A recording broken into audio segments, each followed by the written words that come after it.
Woo, it is not every day I get to feature a carbon fiber electric bike here up on the channel, especially when it comes to one that is in the price point of under $2,000. Actually, dare I say, well under $2,000. Yes, stick around to be able to find out the official price of this bike in the description below. You'll be able to save even more money with the discount code, but don't buy it just yet. Let's talk about some of the specs. This is 30% lighter than every bike in its segment because it's carbon fiber. This is the all-new Joy by Urtopia. It has a 500-watt motor with a max output of 750 watts, giving you a max speed of 25 miles per hour, a max payload weight of 330 pounds, and so much more. You know what? Let's dive straight into it by jumping right into the specs, and we'll get on the trail.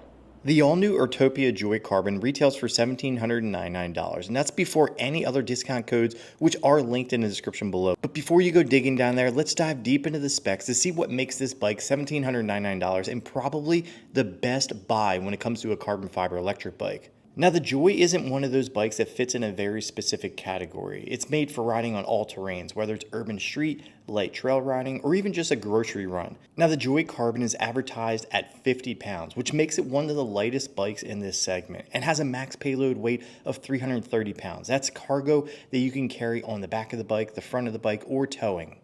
The recommended rider height of this bike is between 4'11 and 6'3. Now, I'm 6 foot tall for frame of reference in today's video, and I did find it a bit crammed for my riding style. It didn't necessarily feel like the most comfortable bike out there, so it was rideable, but it just felt a bit different than what I'm used to.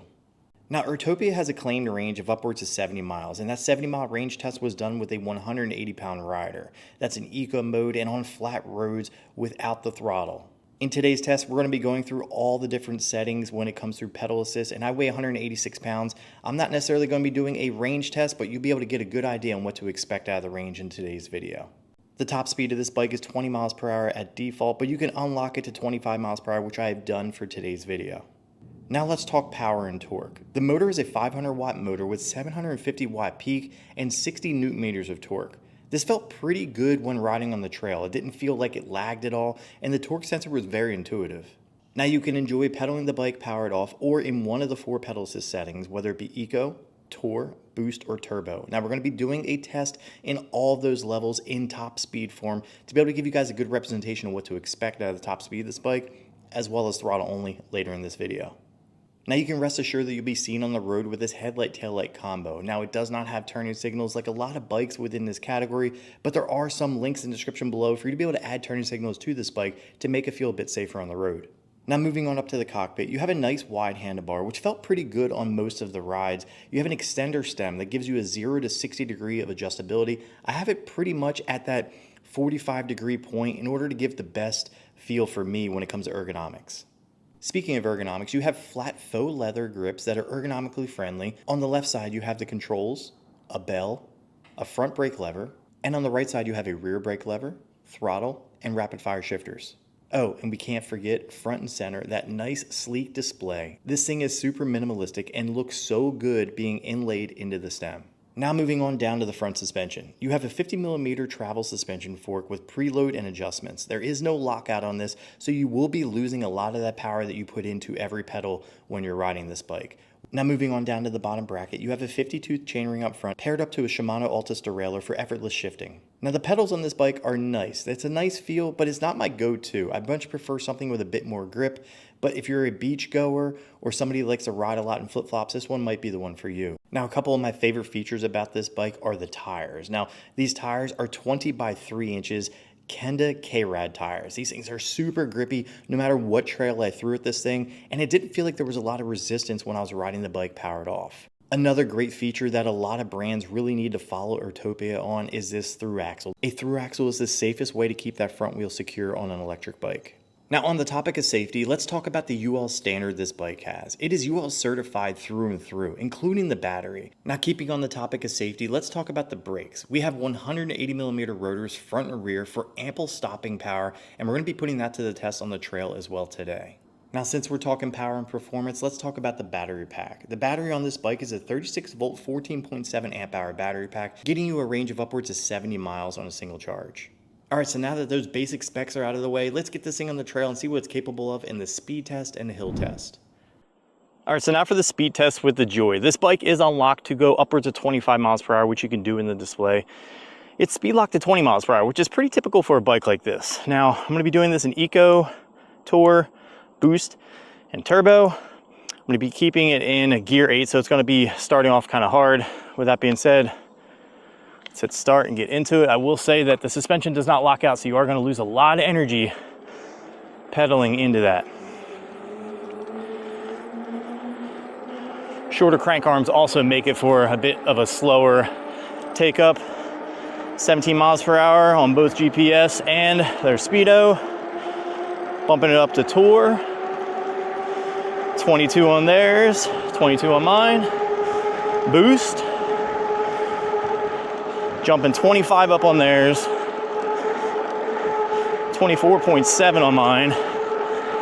Turbo. Putting a lot of my own effort in right now. Pretty much capped out there. All right, so now for throttle only. We're gonna keep this in turbo mode. Gear 8 won't even matter. Hitting start, and we are off. Nice smooth take up right there. Now this should only get a top speed of 20 miles per hour. Let's check it out. Like I said, we have a bit of a headwind today. Might limit us. There's no pedaling, so we shouldn't lose any of that in this front suspension. Right now, 19.9 miles per hour on theirs, 20 miles per hour on theirs.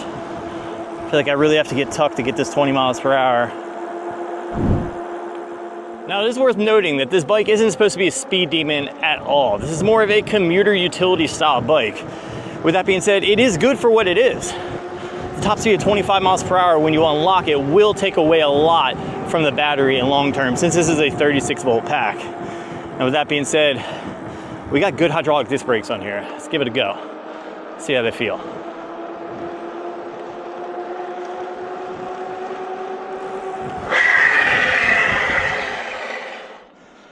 Pretty good stopping power in my opinion. If I had to look back there, roughly about 30 feet from the time I slammed on the brakes to dead stop, and that was 25 miles per hour on the speedometer. Now under pedal assist, I traveled a total distance of 1,258 feet with a max speed of 25.2 miles per hour, an average speed of 19.8 miles per hour in 46 seconds. Now I was able to get a little bit over that top speed of 25 miles per hour with a bit of my own effort into it, and with that being said, this bike is unlocked, and it will be speed locked once it arrives to you. Let's talk about throttle only. Under throttle only, I traveled a total distance of 763 feet with a max speed of 19.7 miles per hour, an average speed of 17 miles per hour in 32 seconds. Now I was pretty much capped out due to a headwind. Now I feel like under the right circumstances, I probably could reach that 20 miles per hour. Being that I'm 186 pounds and I had a bit of a headwind, we weren't able to achieve that here today. Let's go over to the hill test and see what this thing's capable of. All right, so as always, we're at this double switchback hill we use in all my videos. We're in turbo mode. Let's give it a go. This is not gonna be a hill monster by any means, or even a speed monster, but it is a go anywhere kind of bike that's just ready when you are. Already at 20 miles per hour, no problem. Nice smooth take up. Torque sensor feels really good. Intuitive. Pretty busy day, so I don't know if there's gonna be a lot of people on this trail. I will say you have to watch when you're turning. That kickstand will scrape the ground. Nobody coming down here. 20 miles per hour. Ooh, yeah. This is at 15% grade. I mean, it's not struggling, but it's definitely not pulling hard. 14 miles per hour. Pretty steady, put a bunch of my own effort into it.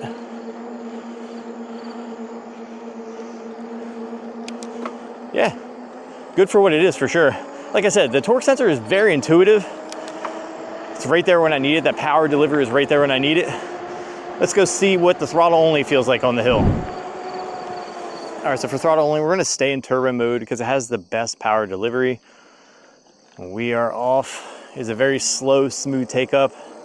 This isn't gonna be a torquey bike at all when it comes to throttling. Right now we're doing 15 miles per hour. Still pulling, ever so gradually though.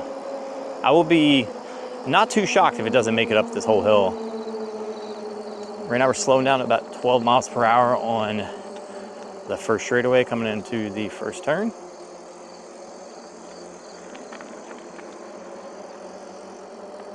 Steady at 11 miles per hour, 13,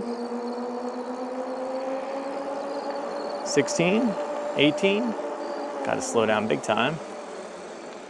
This is where it's gonna be tricky. 15% grade it's pulling. It doesn't feel like it's lagging at all. It's definitely pulling. It's just very slow. 8 miles per hour. Doesn't feel like it's giving up at all. Doesn't feel like it's pulling hard. It's just steady at 8 miles per hour.